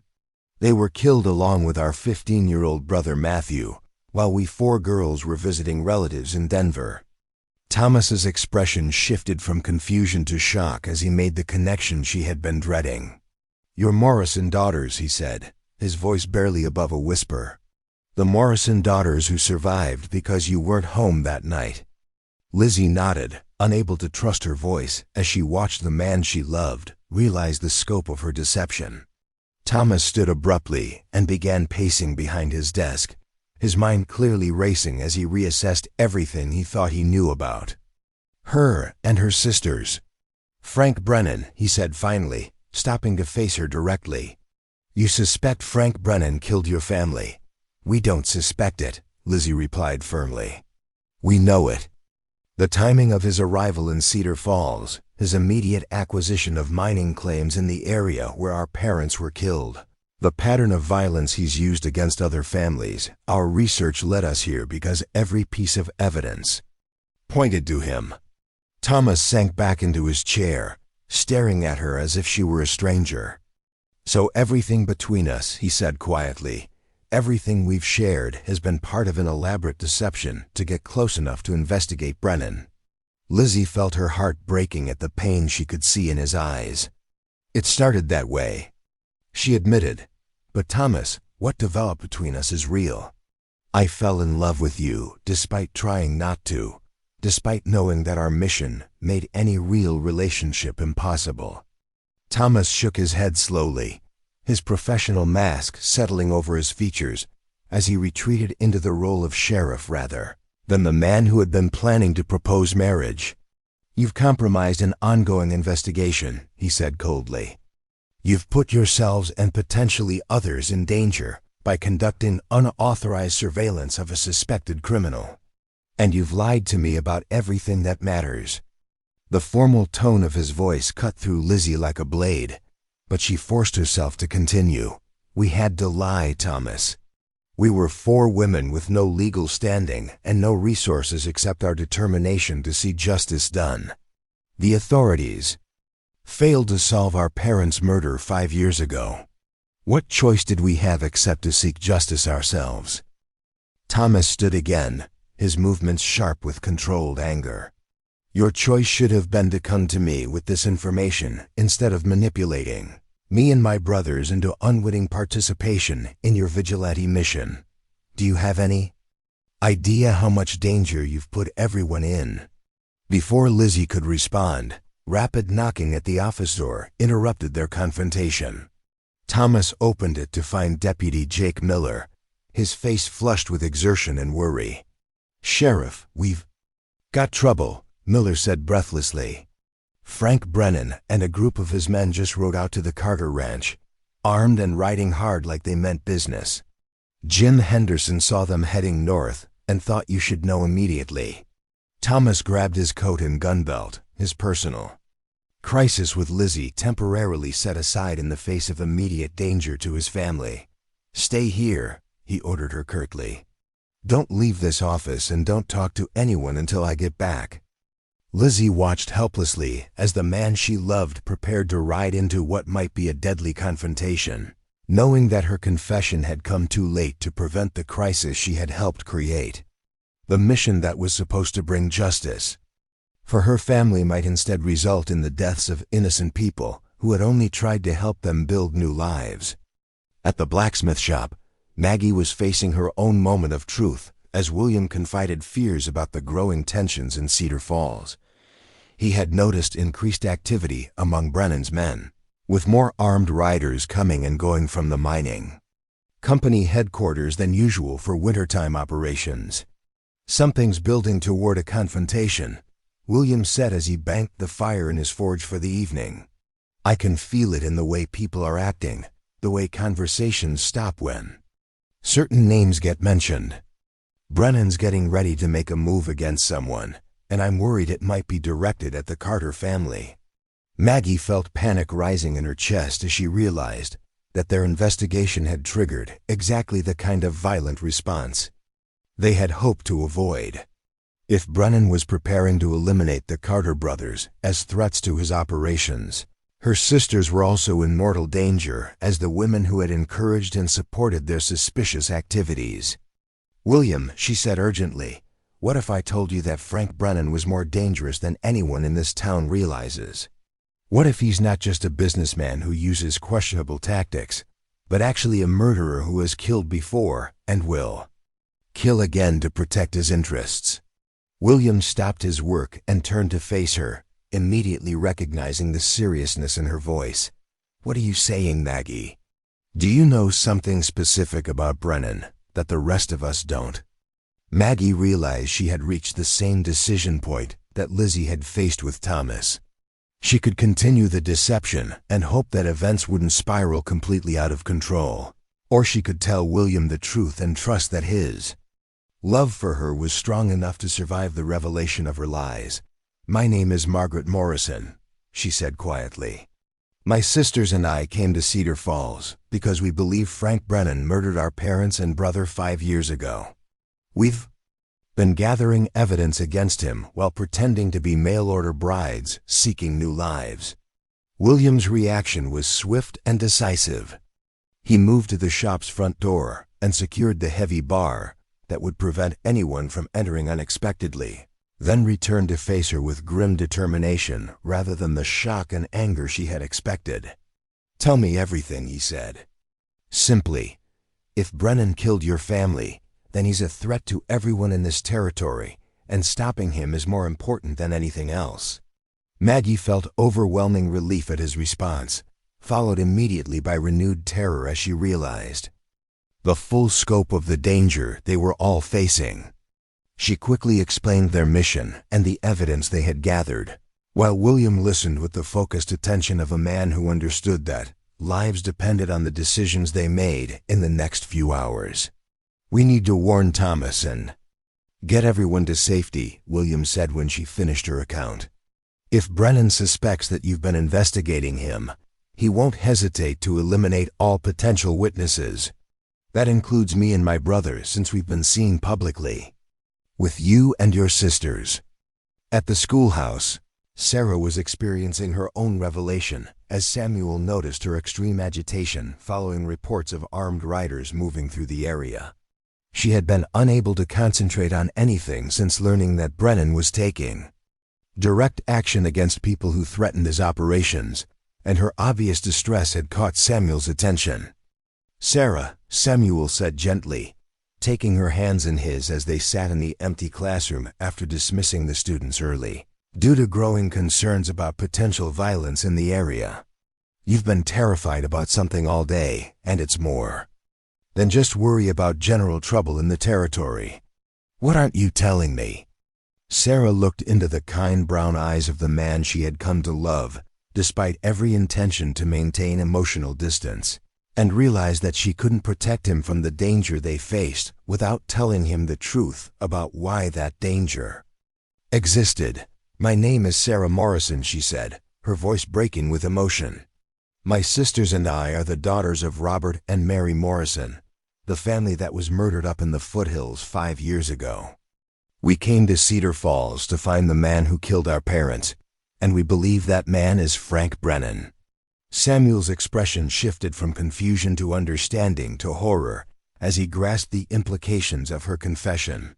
"You've been living a lie this entire time," he said quietly. "Everything between us has been built on deception." Sarah felt tears streaming down her face as she saw the pain in his eyes. "The feelings I have for you are real, Samuel.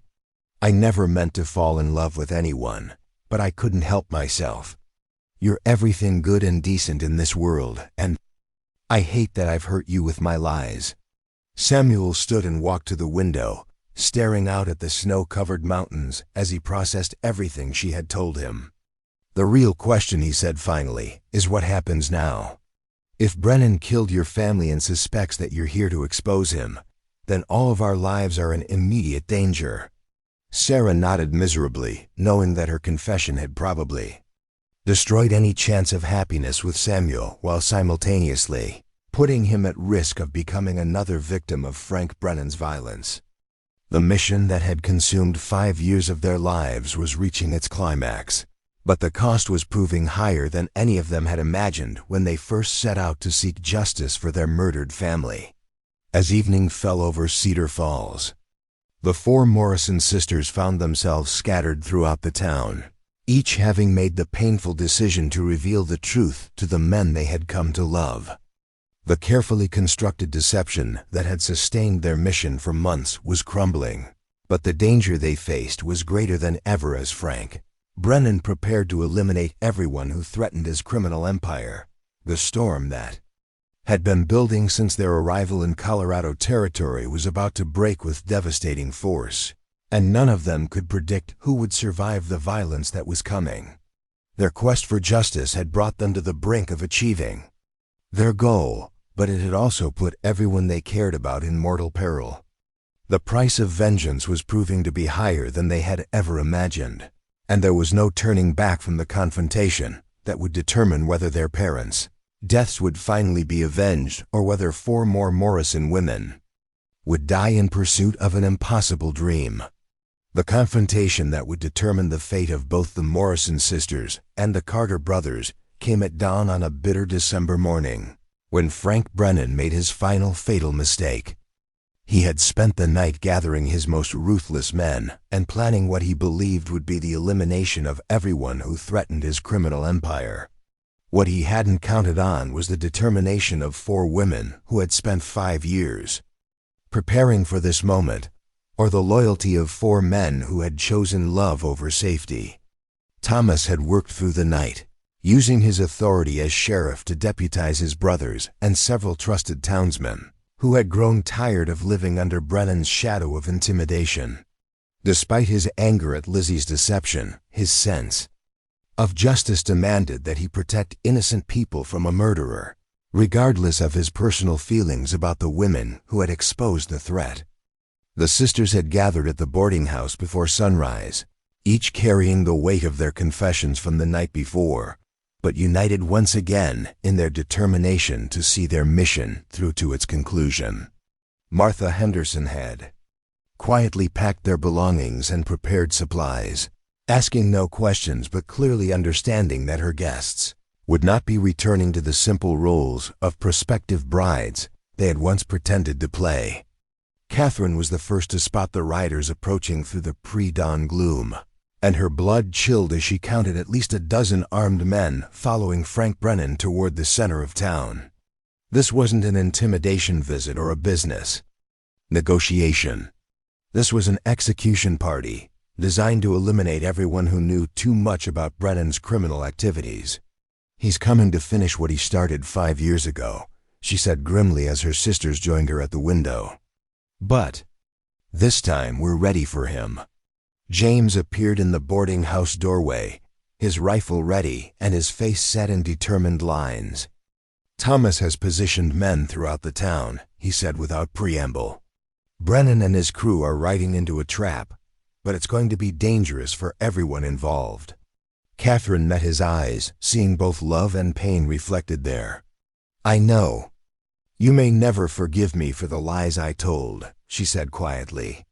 "But I need you to know that my feelings for you and Daniel are real, regardless of how this began." James's expression softened slightly. "We'll sort out the personal matters after we deal with the immediate threat," he replied. "Right now, keeping everyone alive is more important than anything else."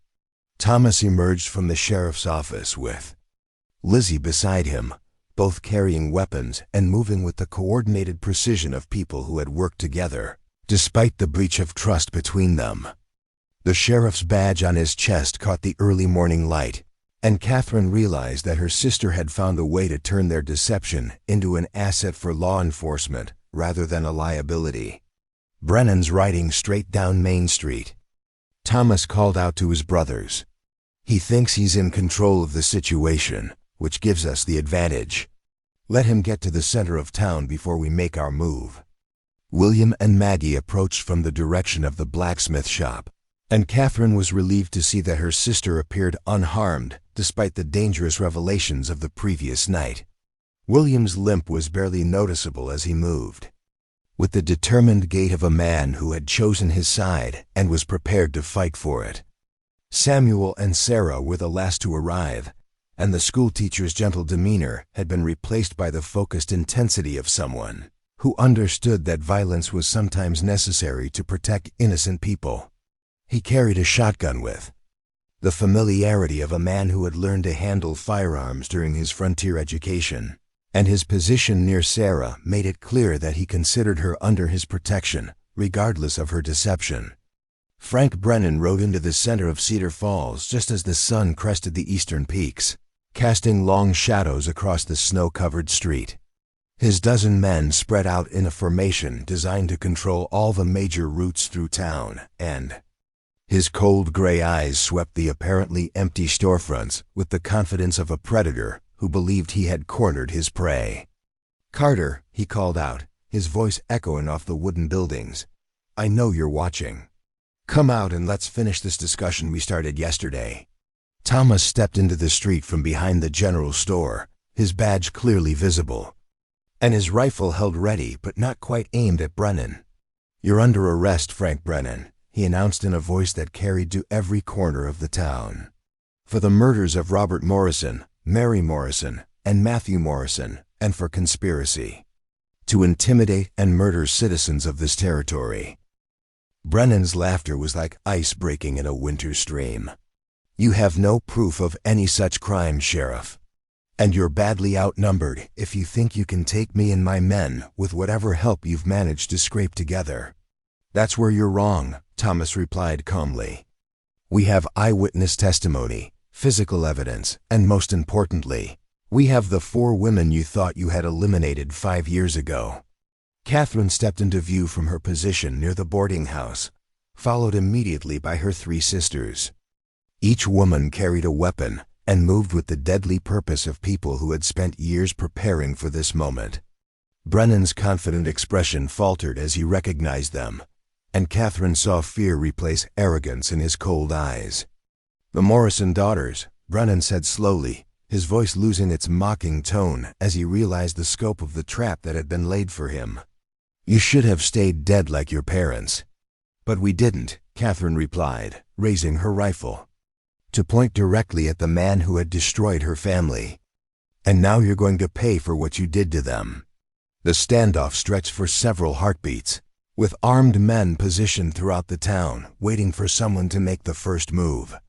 Catherine could feel the tension building like electricity in the air before a thunderstorm, and she knew that within moments, the quiet street would explode into violence that would determine whether justice would finally be served.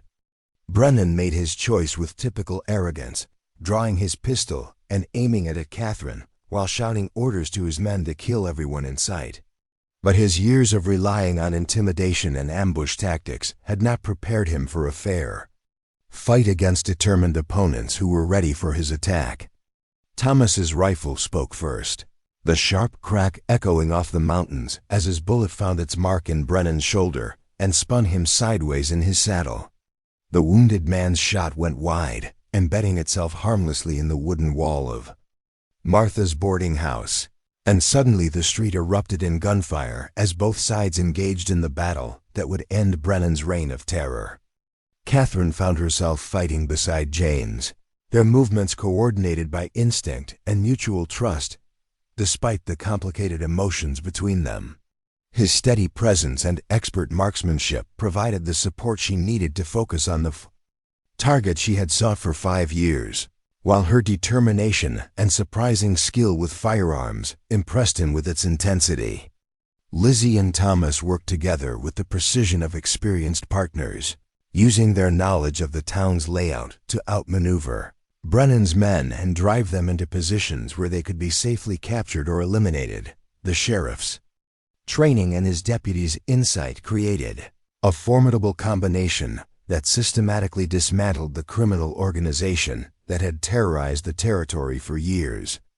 William's powerful arms and steady aim made him a dangerous opponent despite his physical limitations, while Maggie's quick thinking and accurate shooting protected him from flanking attacks that might have exploited his reduced mobility. Their partnership demonstrated that love could overcome any obstacle when both people were committed to protecting each other.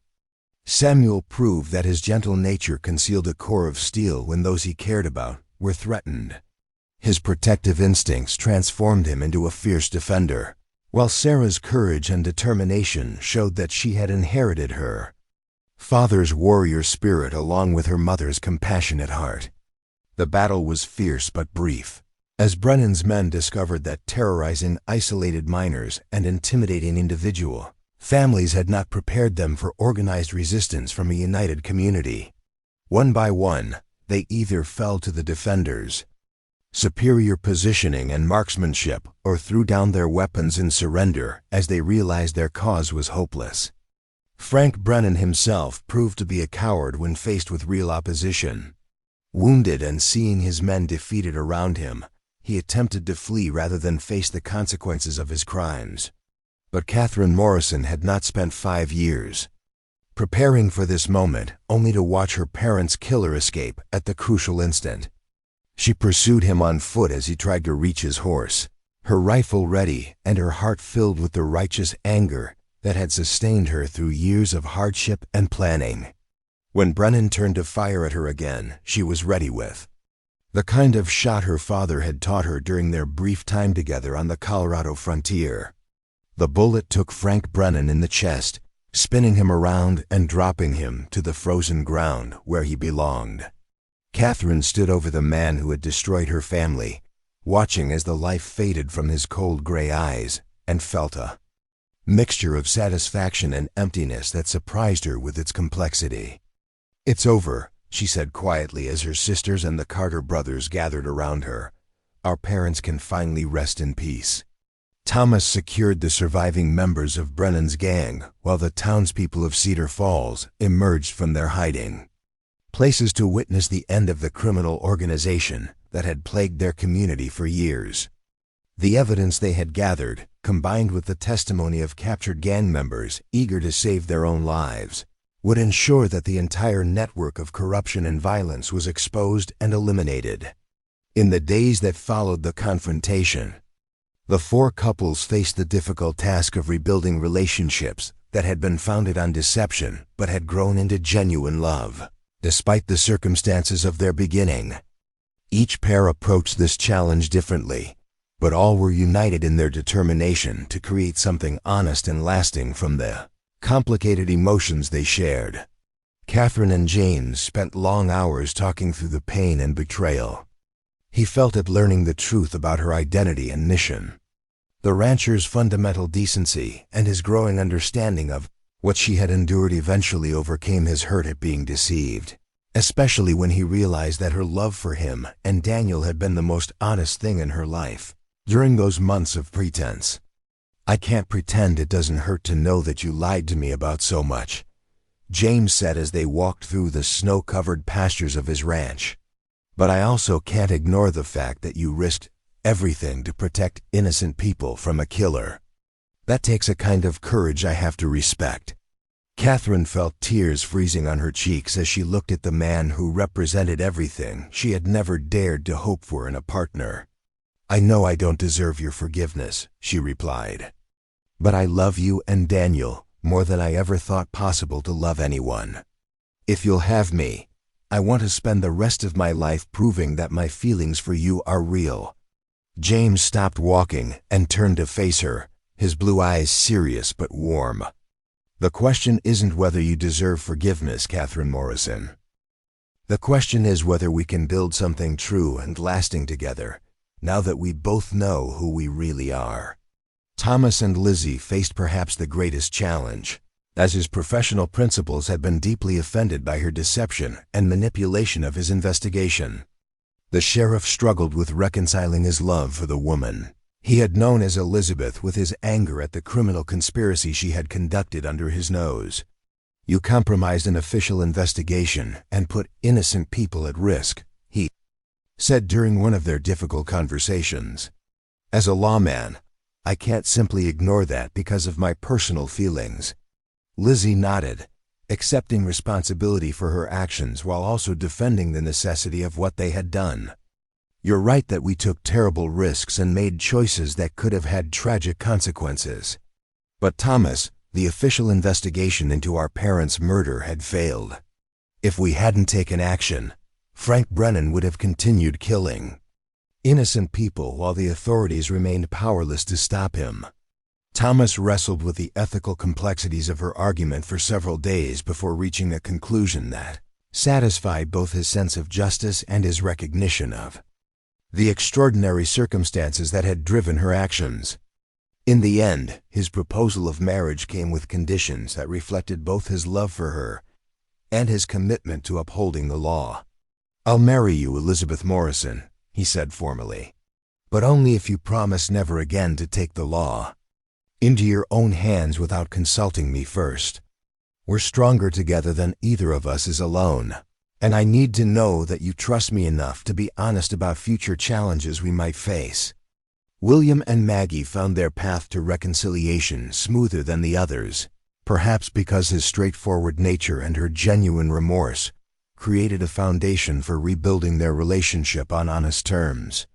The blacksmith's practical approach to problems extended to emotional challenges, and he focused on solutions rather than recriminations. "You did what you thought you had to do to protect innocent people, he said simply. "I can't fault you for that, even if I wish you had trusted me with the truth from the beginning.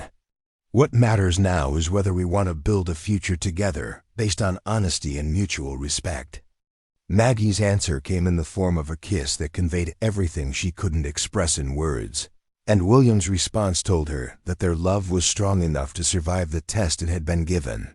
Samuel and Sarah's reconciliation was perhaps the most poignant, as both were naturally inclined toward forgiveness and understanding rather than anger and recrimination.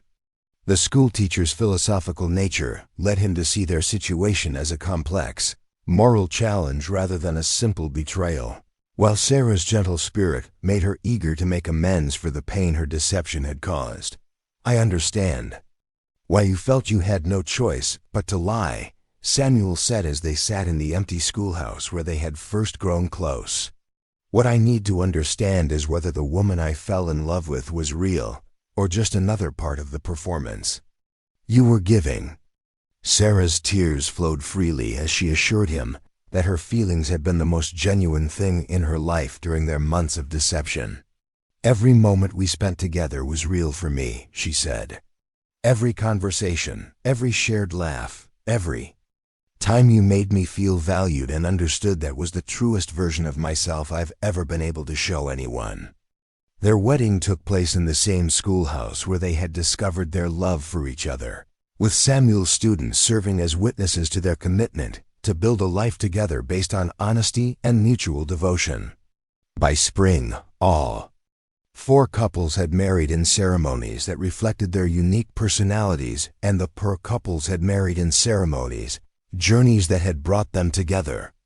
The Morrison sisters had achieved the justice they had sought for their murdered family, but they had also found something they hadn't expected to discover in their quest for vengeance: the possibility of happiness built on love rather than hatred.